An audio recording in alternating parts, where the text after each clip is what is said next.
Hello friends, welcome back to cricket news updates. Bharat বনাম Pakistan match সম্পর্কে একটি গুরুত্বপূর্ণ আপডেট এসেছে। হ্যাঁ বন্ধুরা, গতকাল একটি প্রতিবেদন ভাইরাল হয়েছে যেখানে দাবি করা হয়েছে যে পিসিবি 15 ফেব্রুয়ারিতে নির্ধারিত ভারত বনাম পাকিস্তান টি-20 বিশ্বকাপ ম্যাচটি নিয়ে আইসিসির সাথে আলোচনা শুরু করেছে এবং ম্যাচটি খেলা হতে পারে। তবে পাকিস্তান ক্রিকেটের মুখপাত্র আমির স্পষ্ট করেছেন যে এ জাতীয় কোনো আলোচনা হয়নি। এই প্রসঙ্গে আমি ভারতীয় ক্রীড়া সাংবাদিক বিক্রান্ত গুপ্তের দাবি সম্পূর্ণরূপে প্রত্যাখ্যান করছি যে পিসিবি আইসিসির সাথে যোগাযোগ করেছে। যথারীতি ভারতীয় মিডিয়ার কিছু অংশ কল্পকাহিনী ছড়াতে ব্যস্ত।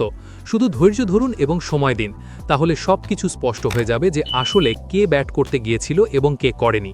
এই কটূক্তিপূর্ণ মন্তব্য ভারতীয় ভক্তদের ক্ষুব্ধ করেছে এবং তারা ম্যাচটি বয়কটের দাবি শুরু করেছে।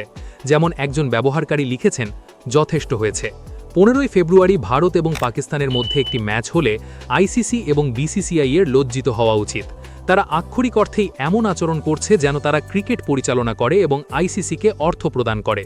তাদের বাজেয়াপ্ত করা হোক, তাদের অনুমোদন দেওয়া হোক, তাদের নিষিদ্ধ করা হোক এবং আন্তর্জাতিক ক্রিকেট থেকে নিষিদ্ধ করা হোক।